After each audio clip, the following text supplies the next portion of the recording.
በስመ አብ ወወልድ ወመንፈስ ቅዱስ አህዱ አምላክ አሜን። የዲያብሎስን ሽንገላ ተቃወሙ ዘንድ የእግዚአብሔርን ጦር ልበሱ። ኤፌሶን ምዕራፍ 6 ቁጥር 11። ክርስቶስ ተንሥአ እሙታን በዐቢይ ኃይለ ሥልጣን አሰሮ ለሰይጣን አግዓዞ ለአዳም ሰላም እምይእዜሰ ኮነ ፍስሐ ወሰላም።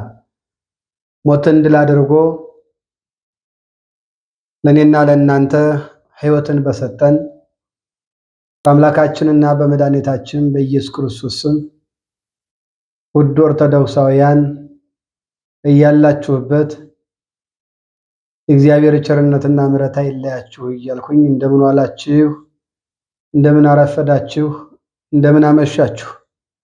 አሜን። ቸርነቱ ምሕረቱ የማያልቅበት ትናንትን ጠብቆ ዛሬ በፍቅር ያደረሰን የአባቶቻችን አምላክ እግዚአብሔር ክብርና ምስጋና ለስሙ ይሁን።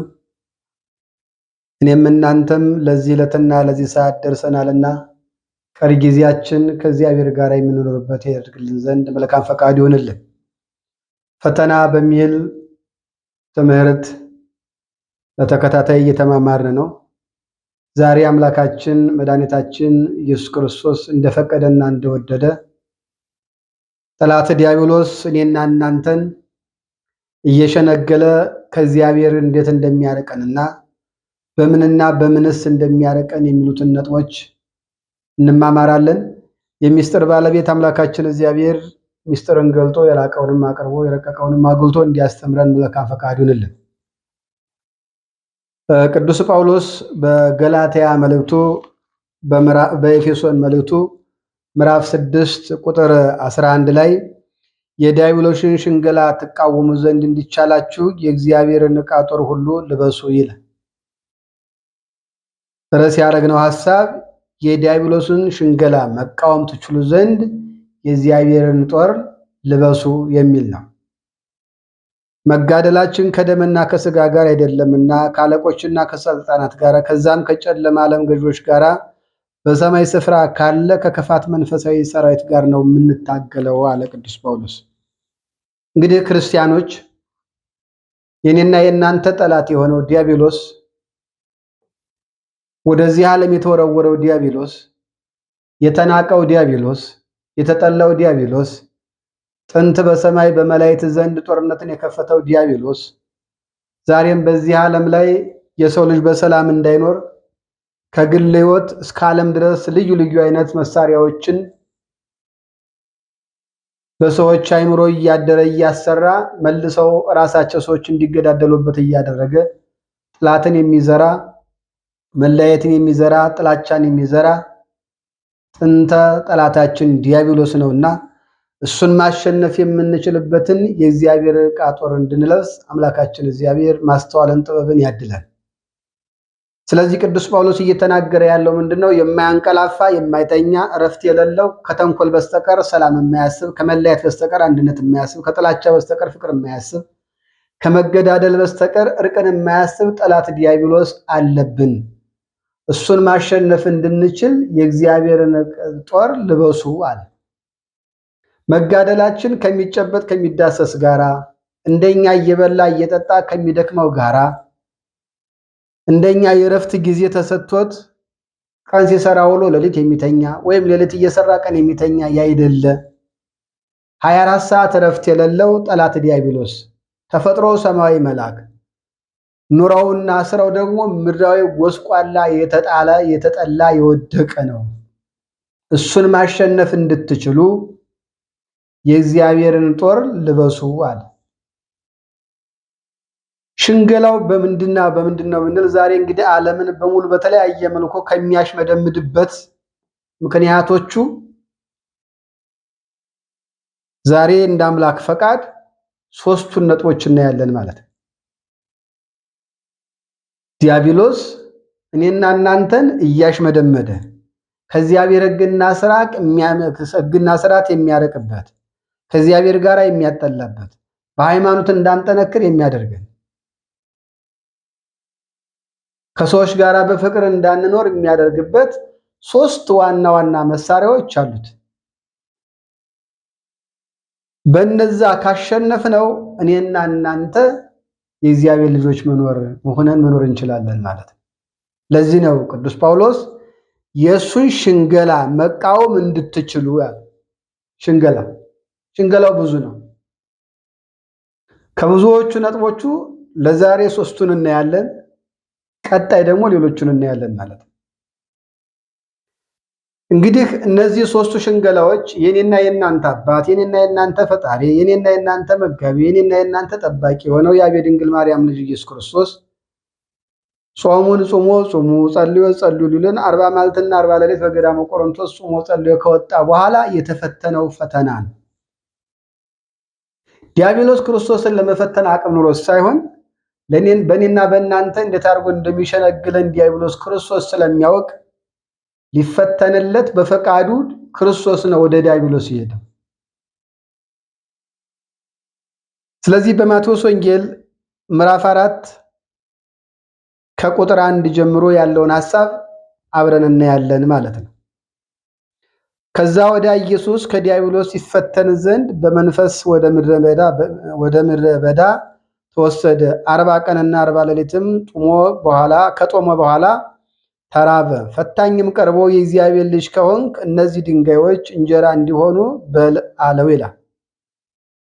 የመጀመሪያው እኔና እናንተ ዛሬ በዓለም ላይ ሕግ እግዚአብሔርን እየጣስንበት ከሰዎች ጋር እየተጣላንበት ቋንቋ እየተመራረጥንበት ያለው ትልቁ ፈተናችን የዚህ ጉዳይ ነው። የሆድ ጉዳይ ነው። የሆድ ጉዳይ በሆድ ምክንያት ስንቶቻችንን ከእግዚአብሔር ሕግና ስርዓት ይወጣል።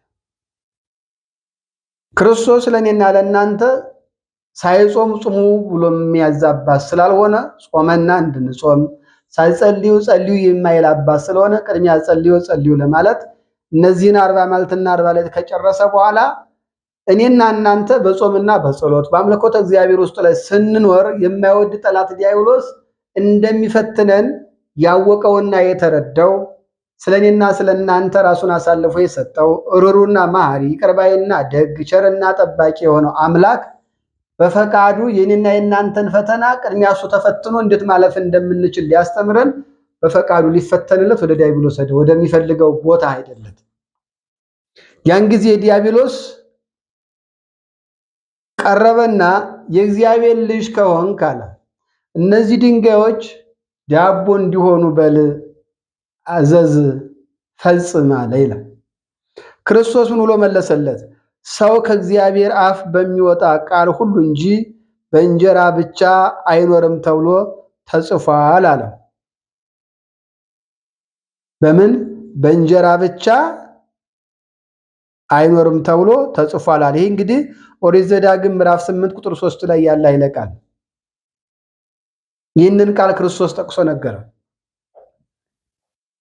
ብዙዎቻችን ዛሬ ወደ ራሳችን ሕይወት ፈተና የምናመጣውና ከቸሩ አምላካችን ከእግዚአብሔር ፍቅር የምንርቅበት ዋናው የሆድ ጉዳይ ነው።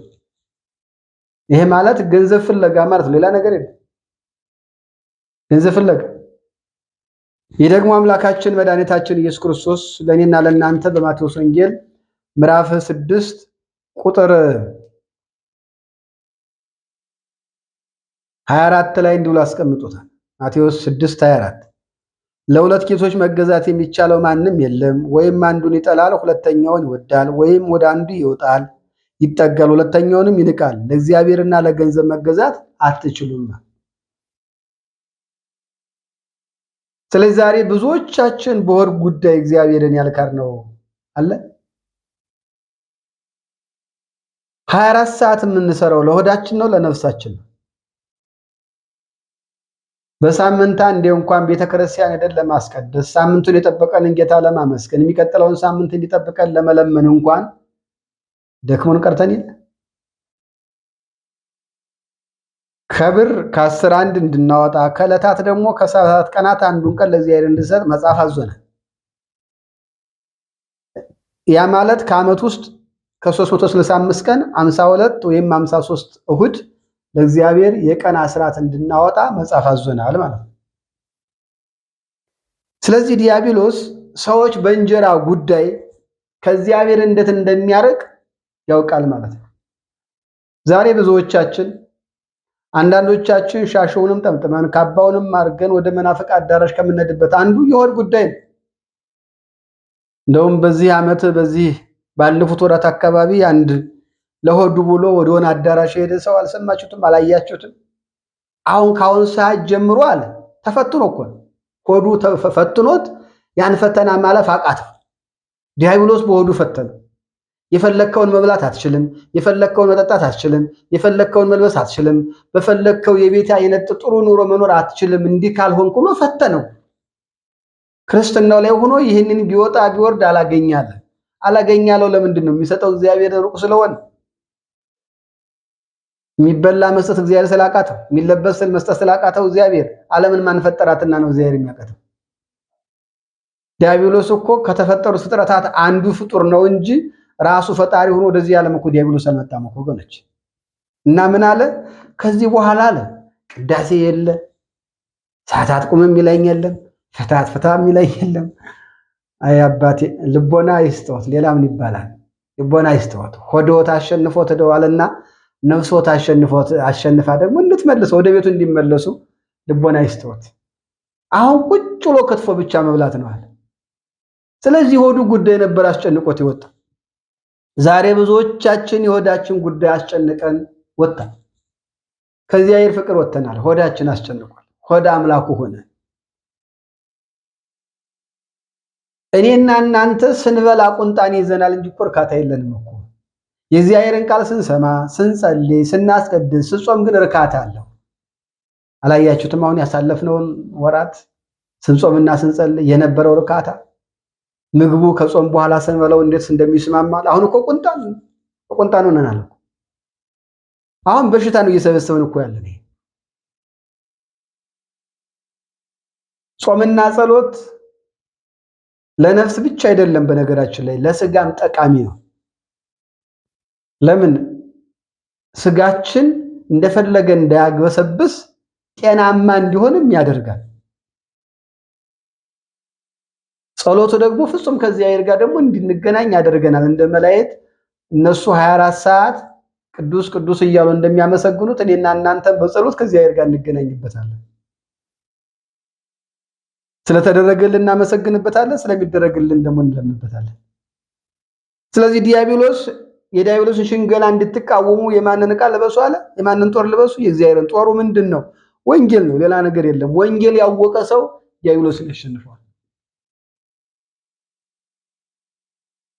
እሱ የእግዚአብሔር ልጅ ከሆንክ ሁሉን ነገር ማለት ትችላለህና እነሆ ይህ ድንጋይ ዳቦ ይሆናል። ስለ ዳቦ ለምን ትጨነቃለህ አለ። ዛሬ ስለ ዳቦ አይደል የተጨነቅን እኛ ሁላችን? ስለ ዳቦ እዚህ ወንጌል ላይ ማቴዎስ 6:25 ላይ ልውሰዳችሁ እስቲ። ስለዚህ እላችኋለሁ ስለ ነፍሳችሁ በምትበሉትና በምትጠጡት ወይም ስለ ሰውነታችሁ በምትለብሱት አትጨነቁ። ነፍስ ከመብል ሰውነትስ ከልብስ አይበልጥምን አለ ይላል እግዚአብሔር። የትኛው ነው የበለጠው? አሁን በልታችሁት የሚጠፋ ነው ወይስ ዘላለማዊ ነፍስ? አሁን ለብሳችሁት የሚጠፋው ነው ወይስ ጊዜያዊ ምግብ? የትኛው ነው? ስንፈጠር ጀምሮ የሰጠን ቆዳ አለ፣ ባደግን ቁጥር የማይቀየር። ይህን የሰጠ ጌታ እንደው ጊዜያዊ ልብስ ይከለክለናል? ስንፈጠር ጀምራ የነበረች ነፍስ አለች አሁንም። ታዲያ ጊዜያዊ መብል ይከለክለናል? ያጣል? ይሄ ነው እያስጨነቃችሁ ያላል። እስኪ ወደ ሰማያዊ አዕዋፍ ተመልከቱ። አይዘሩም፣ አያጭዱም፣ የሰማይ አባታችሁ ግን ይመግባችኋል። ታዲያ እኛ በሆዳችን ምክንያት ከእግዚአብሔር ሕግና ስርዓት አልወጣን? የእግዚአብሔርን ሕግና ስርዓት አልጣስ ነው? ወተናል እኮ ከዚያ የሕግና ስርዓት ሆዳችን ለባለስልጣኖች የምንበረከክበት ለባለሀብቶች የምንበረከክበት በተለያየ መልኩ ላይ ከእግዚአብሔር ሕግና ስርዓት የምንወጣበት ሆዳችን አስጨንቆናል። የመብል ጉዳይ አስጨንቆናል። የልብስ ጉዳይ ምን ለብሳለሁ ምን ጠጣለሁ ወዘተ ብለን አይደለ ከሕግና ከስርዓት እየወጣን ያለ። ይህ ፈተና ከእግዚአብሔር እንዳያረቀን የእግዚአብሔርን ጦር መልበስ አለብን። የእግዚአብሔር ዕቃ ጦር የሆነውን መልበስ አለብን። ቅዱስ ጳውሎስ እንደተናገረ ዲያብሎስ ሽንገላው አሁን መሸንገል ነው። ካልበላህ አትኖርም፣ ካልጠጣህ አትኖርም፣ ካልለበስክ አትደምቅም፣ እዚህ ቁጭ ብለህ ተኮራምተህ ትኖራለህ ወዘተ እያለ በዓይንህ እያሳየ በጆሮ እንድትሰማ እያደረገ በእጅ እንድዳስስ እያደረገ በእግር እንድትሄድበት እያደረገ ከእግዚአብሔር መንግስት ሊያወጣ ሲሸነግል ሽንገላውን አንተ ንቃበት፣ ያለበለዚያ ይጥልሃል። ስለዚህ የምትኖረው በሆድህ ብቻ አትኖርም፣ በምትበላውና በምትጠጣው ብቻ አትኖርም። የምትኖረው የእግዚአብሔር ቃል ነው። እርሱም የእግዚአብሔር ቃል ምንድን ነው? ቅዱስ ሥጋው ክቡር ደሙ። የእግዚአብሔር ቃል የተባለው እሱ ዮሐንስ ወንጌል ምዕራፍ 1 ከቁጥር 1 ጀምሮ በመጀመሪያ ቃል ነበረ፣ ቃልም በእግዚአብሔር ዘንድ ነበረ፣ ቃል ራሱ እግዚአብሔር ነው። ሁሉ በእርሱ ሆነ፣ ከሆነውም ያላንዳች ያለሱ የሆነ ነገር የለም ይልና ዮሐንስ ወንጌል ምዕራፍ 6 ቁጥር 53 ላይ ደግሞ ሥጋዬን ያልበላ ደሜን ያልጠጣ የዘላለም ሕይወት የለውም። ስለዚህ የእግዚአብሔር ቃል የተባለው እውነተኛው መብል ከበላ ነው ከጠጣ ነው የማያስረው የማያስጠማ ማን ነው? የክርስቶስ ቅዱስ ሥጋውና ክቡር ደሙ ማለት ነው። በዚህ ስትኖር ሸንጋኙን ዲያብሎስን ማሸነፍ ትችላለህ። ያለበለዚያ በሆድ ትወድቃለህ። ክትፎ አምሮት እንደሄደው ጾም ከብዶት እኮ ነው። ጾም ከብዶት ጥሎት እንደሄደው ስግደቱ ከብዶት ጥሎት እንደሄደው አንተም ትሄዳለህ፣ አንተም ትወጣለህ። በዚህ ፈተና ለማሸነፍ እንጂ ለመሸነፍ ራስን አታዘጋጅ። የዲያብሎስ ሽንገላ ነው። በዚህ ሽንገላ እንዳይጥልህ ተጠንቀቅ። በዚህ ሽንገላ ከወደክለት ዘላለም መንግስቱን አጥተህ ትኖራለህ ወገኔ። ከዛ ሁለተኛው ነው። ከዛም በኋላ ዲያብሎስ ወደ ቅድስት ከተማ ወሰደና እርሱንም በመቅደስ ጫፍ ላይ አቁሞ መላእክቱን ስላንተ ያዝልሃል፣ እግርህን በድንጋይ ከቶ እንዳትሰነካከል በእጃቸው ያነሱሃል ተብሎ ተጽፏልና የእግዚአብሔር ልጅ ከሆንክ ወደ ታች ራስን ወርውር አለው። ጌታ ኢየሱስም ጌታ አምላክን አትፈታተን ተብሎ ደግሞ ተጽፏል አለው ይላል። ጌታ አምላክን አትፈታተን ተብሎ እሱ የጠቀሰው መዝሙር 90 ቁጥር 11 ዲያብሎስ ተጠቀሰ። ክርስቶስ ደግሞ ኦሪት ዘዳግም ምዕራፍ 6 ቁጥር 16ን ደግሞ ጠቀሰበት።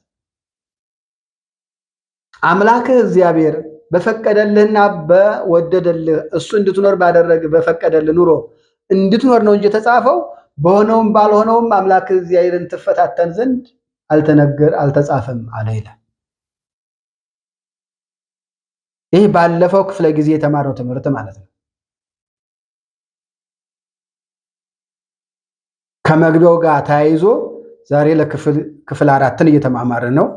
በነጥቦች መነሻ ስናደርግ ዛሬ ክፍል 3ን እየተማማርን። ስለዚህ በክፍል 2 ወይም ቅድም እንዳልኳችሁ መግቢያውን ጨምራችሁ ካያችሁት በክፍል 3 ላይ 4 ላይ እንደተወሰደው እንደተማማር ነው ማለት ነው። እግዚአብሔርን ሰው መፈታተን እንደሌለበት በተማማር ነው መሰረት ዲያብሎስም ወደ ረጅም ተራራ ወስዶ ማለት ነው። ይሄ ትዕቢት ነው። ይሄ ራስን ከፍ ከፍ ማድረግ ነው። ረጅሙ ተራራ በእውቀት ራስን ከፍ ማድረግ፣ በስልጣን ራስን ከፍ ማድረግ፣ በሀብት ራስን ከፍ ማድረግ፣ በውበት ራስን ከፍ ማድረግ፣ በተለያዩ መልኩ ራስን መኮፈስ ከፍ አድርጎ ማየት። ለዚህ ነው ቅዱስ ዮሐንስ መጥምቀ መለኮት በማቴዎስ ወንጌል ምዕራፍ 3 ከቁጥር 1 ጀምሮ እስከ ቁጥር 10 ድረስ ባስተማረው ትምህርት መንግስተ ሰማያት ቀርባለችና ንስሐ ግቡ እያለ ሲያስተምር ተራራው ዝቅ ይበል አለ። እኔ በውሃ አጠምቃችኋለሁ፣ ከኔ በኋላ ይመጣው በእሳት በመንፈስ ቅዱስ ያጠምቃችኋል። መንሽ በእጁ አለ፣ ኃጥኡንና ጻድቁን የሚለይበት ገለባውንና ስንዴውን አለ። ገለባ ስንዴ የተባለ ኃጥእና ጻድቅ መንሽ በእጁ አለ። ማንም የማይነግረው ስለማንም ራሱ የፈጠረው ፍጥረት ራሱ የሚያውቅ አባት ነውና። ተራራ የተባለው እንደ በየጫካው በየተለያዩ ቦታዎች በዚህ በአኗኗር አካባቢ አንድ ቦታ ላይ ሜዳ አንድ ቦታ ላይ ተራራ የምናየው ተራራ አይደለም። ሰውን ራሱን በራሱ ተራራ አድርጎ የተቀመጠ ግለሰቦች አሉ። እነሱን ነው የተኮፈሱትን። ዲያብሎስ ካንተ በላይ ማን አለ ይልሃል። እንደ ፊኛ እንድትነፋ ያደርግሃል። እውቀቱ አንተ ብቻ ነህ። አንተ በዚህ በመንፈሳዊ አካሄድ ስትሄድ አንተ ካላስተማርክ፣ አንተ ካልዘመርክ፣ አንተ ካልቀደስክ፣ ማህሌቱን አንተ ካልቆምከው እያለ እንደ ተራራ ያሳብጣል፣ ያወጣል፣ ከፍ ያደርግሃል። በዓለሙ ላይ አንተ አገርን ካለመላ ህብረተሰቡን አንተ ካላስተዳደርከው ማን አለ ይልሃል። ውበት እኮ በአንተና በአንተ ብቻ በአንቺና በአንቺ ብቻ እኮ አለቀ ይልሃል። እንዳንተ ባለ ሀብት እንዳንቺ ባለ ሀብት ማን አለ ይልሃል። ግን ነገ ጥለው ትሄዳለህ። እንደ ተራራ ወስዶ እዛ ጋር ያስቀምጠሃል። ከዛ ራስህን እንድትወረውር ያደርግሃል። በዛ ተራራ ላይ ራስህን ከወረወርከው ክርስቶስን ትፈታተናለህ፣ ፈጣሪህ ጋር ትለያያለህ። በትዕቢት ተራራ ራስህን ከወረወርከው፣ በእውቀት ተራራ ራስህን ከወረወርከው፣ በውበት ተራራ ራስህን ከወረወርከው፣ በዘመድ አዝማር ተራራ ራስህን ከወረወርከው፣ በዘመኑ ቋንቋ ተራራ ራስህን ከወረወርከው፣ በጫቱ ተራራ በሲጃራው ተራራ ራስህን ከወረወርከው፣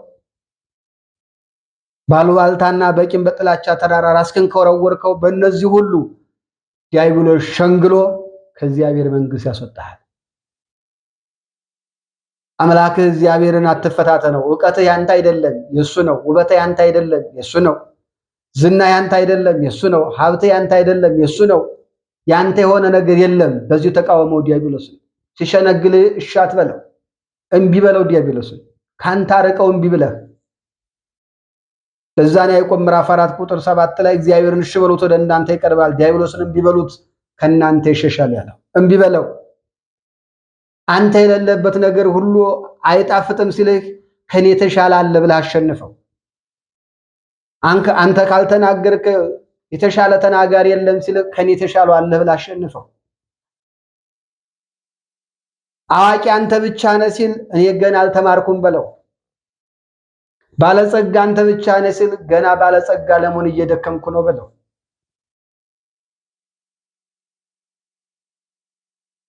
በመንፈሳዊ አገልግሎት ድምፃዊ ነህ ሲልህ ከኔ የበለጠ ድምፃዊ አለ በለው። ጥሩ አስተማሪ ነህ ሲል ከኔ የተሻለ አለ በለው። ጥሩ ዘማሪ ነህ ከኔ የተሻለ አለ በለው። ጥሩ ማህሌታይ ነህ ከኔ የተሻለ አለ በለው። ጥሩ ቀዳሽ ነህ ከኔ የተሻለ አለ በለው። እንዲህ ስትል ታሸንፈዋለህ። ያን ጊዜ ያን ሸንጋኙን ዲያብሎስ የሚሸነግልህን ዲያብሎስ በእግዚአብሔር ጦር አሸነፍከው ማለት ነው። በትህትና ራስን ዝቅ ስታረግ ሸንጋዩን ታሸንፈዋለህ። እንደ ተራራ ራስህን ከፍ ስታረግ ግን ትወርቃለህ፣ ትንኮታኮታለህ። ከፍ ያረግህን ጌታ ትረሳዋለህ። ከወደቅክበት ያነሳህን አባት ትዘነጋዋለህ። ከሰው እኩል ያረገህን አባት ትዘነጋዋለህ። በእንዲህ አይነት ሽንገላ ሲመጣብህ ዲያብሎስን አሸንፈው። ስለዚህ አምላክ እግዚአብሔርን አትፈታተን ተብሏል ብሎ አሸንፎታል። ስለዚህ አንተ በስልጣንህ፣ አንተ በውበትህ፣ አንተ በዝናህ ወዘተ በተለያዩ ምክንያት ወደ አንተ መጥቶ ሲሸነግልህ የኔ የሆነ ነገር የለም ሁሉም የእግዚአብሔር ነው፣ ከኔ የተሻሉ እጅግ ብዙ አገልጋዮችና ተገልጋዮች፣ ብዙ ባለጸጎች፣ ብዙ ባለስልጣኖች ከኔ የተሻሉ አለ ብለህ ሸንጋዩ ዲያብሎስን አሸንፈው። ሶስተኛውና የመጨረሻውን እንዲህ ብሎ ፈተነው። እነሆ ደግሞ ዲያብሎስ እጅግ ረጅም ወደሆነ ተራራ ወሰደው፣ የዓለምን መንግስታት ሁሉ ክብራቸውን አሳይቶ ወድቀህ ብትሰግድልኝ ይህን ሁሉ ሰጥሃለሁ አለው። ያን ጊዜ ጌታ አምላክህ ያን ጊዜ ኢየሱስ ሂድ አንተ ሰይጣን ለጌታ ለአምላክህ ስገድ እርሱንም ብቻ አምልክ ተብሎ ተጽፏል ብሎ ገስጾ አሸነፈው። ዲያብሎስን እና እናንተን ይህንን በኦሪት ዘዳግም ምዕራፍ 6 ቁጥር 13 ላይ ያለውን ቃል ጠቅሶ ክርስቶስ ዲያብሎስን ተቃወመ። የዓለምን ሀብትና ንብረት ዝና ሁሉ በሙሉ አሳይቶት ማለት ነው። ዛሬ በዚህ ምክንያት ከእግዚአብሔር መንግስት ያልሸሸን እነማን?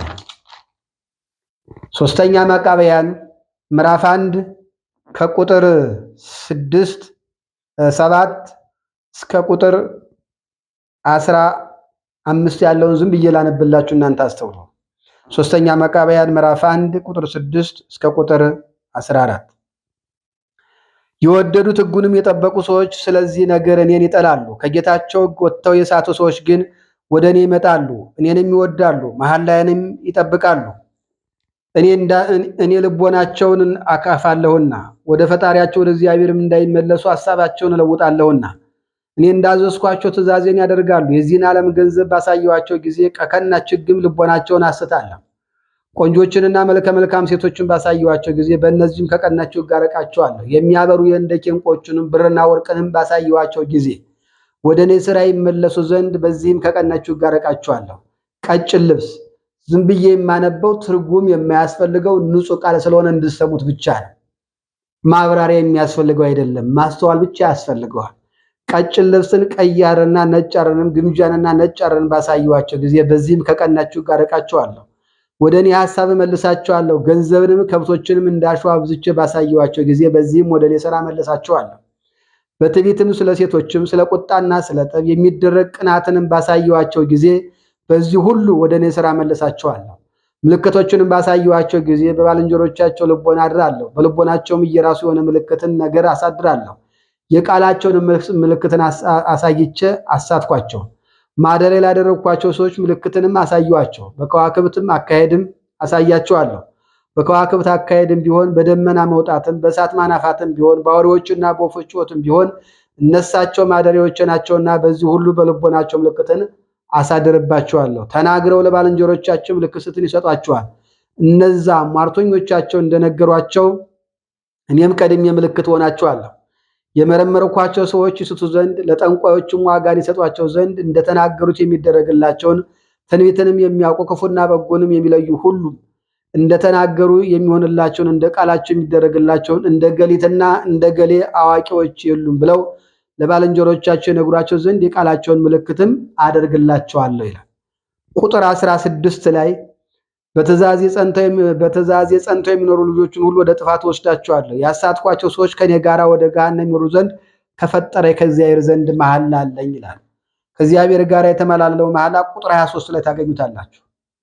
እኔ ያሳትኳቸው ሰዎች ከኔ ጋር በገሃነም እንዲኖሩ ፍቀድልኝ ብሎ እግዚአብሔርን ሲጠይቅ እግዚአብሔር ምን ብሎ መለሰለት? ቁጥር 23 ላይ ሶስተኛ መቃብያን ምዕራፍ 1 ቁጥር 23 ላይ መጻሕፍቶችንና ቃሌን ትእዛዜን ትተው ወደ አንተ ከመጡ እኔም ጥፋታቸው አያሳዝነኝም። አንተ ካሳትካቸው በገሃነም እንዳንተ መከራ ይቀበሉ አለኝ።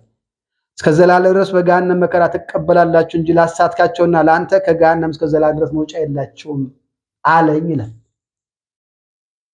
ዲያብሎስ ነው። አየህ፣ የዓለምን ሀብት አብዝቶ ያሳያል። ስልጣን ላይ ብትቀመጥ ይህን ሀብት ታገኛለህ። እግዚአብሔርን ክደህ ዲያብሎስን ብታመልክ ይህን እንደዚህ አይነት ባለሀብት ትሆናለህ፣ እንዲህ አይነት ፎቅ ትሰራለህ፣ እንዲህ አይነት መኪና ትገዛለህ፣ ዝነኛ ትሆናለህ እያለ የዓለምን ኮተት አምጥቶ ያሳይሃል። ያን ጊዜ አለ በዚህ ሀብትና ንብረት ብለው ፈጣሪያቸውን ክዳችሁ ወደ እኔ የመጣችሁት ከኔ ጋር እስከ ዘላለም ድረስ በገሃነም ትኖራላችኋል። ዛሬ ሀብት ፍለጋ ጠንቋይ ቤት ያልተንበረከከ ማለት አንዴ ነጭ አንዴ ጥቁር ዶሮ እየተባልክ ያልተጎነበስክ ማለት ዛሬ ሀብት አገኛለሁ እያለ ከገጠር የተለያየ ግለሰብን ምንም የማያውቀውን እያመጣ እሱን አርደህ እዛ ላይ ፎቅ ያልሰራህ ባለሀብት አንተ ማነህ? በተለያየ ሀብትና ንብረት አገኛለሁ እያልክ ስንት ምስኪኖችን ገላሃል። ዛሬ ገንዘብ ለመሮስ ብሎ እናቱን ፍርድ ቤት ያላቆመ ማን ነው? አባቱን ፍርድ ቤት ያላቆመ ማን ነው? የዚህን ዓለም ገንዘብ አገኛለሁ ብለህ አንተ እሱን ገለ ተመልሰህ እኮ አንተ ትሞታለህ፣ የጎመጀለትን ገንዘብ ሳታገኝ። ዛሬ አለ ለነገ እኮ ዋስትና የለህም። ነገን ማን ሰጠህ? በደብዳቤ ተጽፈህ ነገ ትኖራለህ፣ የሚቀጥለውም ዓመት ይሄን ያህል ትኖራለህ ተብለህ ደብዳቤ እጅ ላይ ያለ ተሰጥቷል፣ ዋስትና አለህ። ስለዚህ ዲያብሎስ የዓለምን ሀብት እያሳየህ ከእግዚአብሔር ሕግና ስርዓት ያወጣህ ሸንግሎ ያወጣህ እትመለስ አይሻልም? በዓለም ሀብት ኮተት ምክንያት ቆንጆና መልከ መልካም ሴቶችን ባሳየዋቸው ቁጥር አለ በዚህ ያልወደካለ በዚህ ያልተሸነገልካለ በሀብትህ እያማላለክ ስንቶቹ እንደናግል ያበላሽህ ስንት ባለ ሀብት አለ። ሀብትን ምክንያት እያረክ ብዙ እህቶችን ያስለቀስክ ያነባህ ብዙ ሰራተኞችን ማግኘት ያለባቸውን እድገት እንዳያገኙ በሀብት እያባባልክ ዲያብሎስ ሹክ እያደረገ እንዲህ ብታረግ ሲልህ ያንን አንተ ሐሳቡን እየተቀበልክ የምታስፈጽም የዲያብሎስ ሕግ አስፈጻሚ ይሆንክ የዲያብሎስ ሕግ አስፈጻሚ ይሆንሽ የዲያብሎስ ሕግ አስፈጻሚ ይሆን ሁላችንም ልቦናችን እግዚአብሔር ይመልስልን። ለዚህ ነው ቅዱስ ጳውሎስ የዲያብሎስን ሽንገላ መቃወም ትችሉ ዘንድ የእግዚአብሔርን ጦር ልበሱ አለ። ብታካብተው ጥላው ትሄዳለህ እንጂ አብሮ ተከትሎ አይሄድም። ለዚህ ነው ቅዱስ ጳውሎስ በአንደኛ ጢሞቴዎስ ምዕራፍ 6 ከቁጥር 6 ጀምሮ እስከ ቁጥር 10 ልጁ ጢሞቴዎስን ሲመክረው ልጄ ሆይ አለ ከእናትህ ማኅፀን ራቁትን ወጥተሃል፣ እንዲሁም ስንኖር ደግሞ ራቆታችን ነው። ምንም ያመጣነው ነገር የለም። ነገር ግን የዕለት ልብስና የዕለት ምግብ ካለህ በቃሃል። ነገ ስትሆንበት ደግሞ ስለ ነገ ታስባለህ አለ ቸሩ አምላካችን ማቴዎስ 6:33 ላይ። ስለ ነገ አትጨነቁ፣ ነገ እናንተ አይደለም። አላወቅነውም። ዛሬ እኮ ዛሬ ስላለ ነው። ነገ መቼ አናውቀውም። በእናትህ ማኅፀን የጠበቀህ ከዛ ወጥቶ እያኖረህ ያለ ዛሬ ማልትና ሌሊት እያፈራረቀ እየጠበቀ ያለ አምላክህ እርሱ እግዚአብሔር ዛሬም ዲያብሎስ እየሸነገለ ነው፣ ተመለስ እያለ ነው። በሀብት ምክንያት ዲያብሎስ ሸንግለህ ጠንቋይ ቤት ይሄርክ ይበቃሃል። በሀብት ምክንያት የብዙዎችን እህቶች ድንግልና የተጫወትክ ባለሀብት ዛሬ ይበቃሃል። በስራቸው ውጤታማነት ማግኘት የሚገባቸውን እድገት እንዳያገኙ ያረክ ባለስልጣን ይበቃሃል፣ ተመለስ።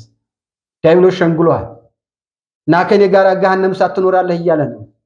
ከገሃነም እሳት ለመውጣት ዛሬ ተመለስ። በዚህ ፈተና አትውደቅ። የዚህ ዓለም ሀብትና ንብረት ምኞት ያልጣለው ማንም የለም።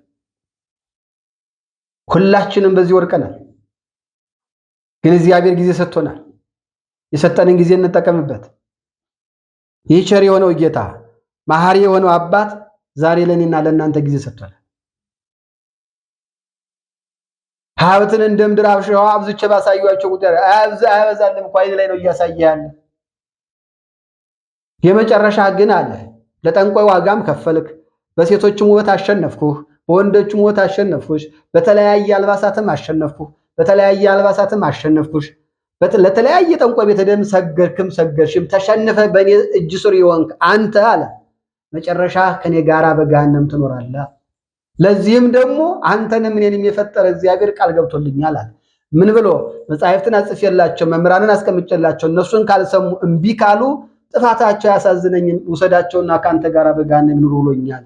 እንዳንተ በገሃነም መከራ ትቀበላላችሁ እንጂ ለዘላለም እዛው በገሃነም መከራ ትቀበላላችሁ እንጂ ላሳትካቸውና ላንተ ከገሃነም መውጫ የላችሁም ብሎ ጌታዬ ማለልኛል። እኔና አንቺን እኛን በአምሳሉ የፈጠረን እስከ ቀራንዮ ድረስ ተጉዞ ዋጋ ከፍሎ አድኖሃል። ዲያብሎስ ሸንግሎ ከመንግስቱ እንዲያስወጣ አልፈቀደልህም እግዚአብሔር። አንተ ግን ከእግዚአብሔር ዲያብሎስ ይሻለኛል ካልክ ከጊዜያዊ መከራ ዘላለም መከራ ይሻለኛል ካልክ ይቅርታ ከጊዜያዊ መከራ ዘላለማዊ መከራ ይሻለኛል ካልክ ከጊዜያዊ ረሃብ ዘላለም ረሃብ ይሻለኛል ካልክ ከጊዜያዊ ስልጣን ለጊዜያዊ ስልጣን ብለህ ዘላለም በመንግስቱ የምትኖርበትን እምቢ ካልክ ዘላለም በገሃነመ እሳት ነግሼ መኖር ነው የምፈልገው ካልክ ፈቅዶልሃል፣ ተጓዝ። ግን እድሉን ሰጥቷል ለመዳን። ሁለተኛ ቆሮንቶስ ምዕራፍ 6 ቁጥር 2 ላይ የመዳን ቀን አሁን ነው ይላል። አሁን ተመለስ ወገኔ ወደ ልብህ። ዲያብሎስ እየሸነገለ አይጣልህ። በተለያየ ተራራ በሆነው ሐሳብና ትዕቢት አይጣልህ። በሆድህ አይጣልህ። ሀብትና ንብረት አካብታለሁ ብለህ አይጣልህ። ነገ ጥለው ትሄዳለህ። ትናንት የሄዱ ወገኖችን አትመለከታቸውም? ትናንት የነበሩ ባለስልጣኖች እኮ ዛሬ የሉም። ትናንት የነበሩ ባለሀብቶች ዛሬ የሉም። አልተከተላቸውም። ካካበቱት ከሰበሰቡት አንድም ይዘው አልሄዱ። አንተም ነገ እንደዛው ነህ። ስለዚህ የሚሻለን ወደ እግዚአብሔር ብንጠጋ ይሻለን። ለዛ ነው ነብዩ እግዚአብሔር ቅዱስ ዳዊት በመዝሙር 121 ቁጥር 1 ላይ ተፈሳይኩ እስመ ይቤሉኒ ቤተ እግዚአብሔር ነው። እኔ ሁል ጊዜ ደስ የሚለኝ ሰላም፣ እረፍት፣ ደስታ፣ ምሕረት፣ ይቅርታ ወደማገኝበት ወደ እግዚአብሔር ቤት እንር ሲሉኝ ሁል ጊዜ ይህ ቃል ደስ ይለኛል አለ። እኔም አንተም እኔም አንቺም እኛ ሁላችን ዲያብሎስ በተለያየም ሽንገላ ሸንግሎ ከእግዚአብሔር መንግስት እንዳያስወጣን አምላካችን ማስተዋልና ጥበቡን ያድለን። ዛሬ እነዚህን ሶስቱን ነጥቦች አይተናል። ቀጣይ የዲያብሎስን ሽንገላ ደግሞ እንደዚሁ እናያለን። እየሸነገለ ስለሆነ ከእግዚአብሔር መንግስት የሚያስወጣን። ለዛሬ ያስተማረን የመከረን የገሰጸን የነገረን ቸሩ አምላካችን ክብርና ምስጋና ለስሙ ይሁን። የዲያብሎስን ሽንገላ ተቃወሙ ዘንድ የእግዚአብሔርን ጦር ልበሱ። ኤፌሶን 6:11 የትምህርታችን አብይ ዋናው ዓላማ ማን ነው? ፈተና የሚል ነው። ፈተናውን አምጩ ዋናው ጠላታችን ማን ነው? ዲያብሎስ። ምን እያደረገ? እየሸነገለ። ዘፋኟ ደለለኝ አይደል ያለችው? እየደለለ ከእግዚአብሔር መንግስት እንዳያወጣን በማስተዋል ተጉዘን እሱ በሚያመጣው መልሰን በአምላክ ቃል እየመለስን ዲያብሎስን አሸንፈን ላጠፋነው ጥፋት ንስሐ ገብተን ቅዱስ ሥጋውን ክቡር ደሙን በልተን ጠጥተን መንግስቱን እንድንወርስ አምላካችን እግዚአብሔር ይርዳን። ወስብሐት ለእግዚአብሔር ወለወላዲቱ ድንግል ወለመስቀሉ ክቡር። ይቆየን።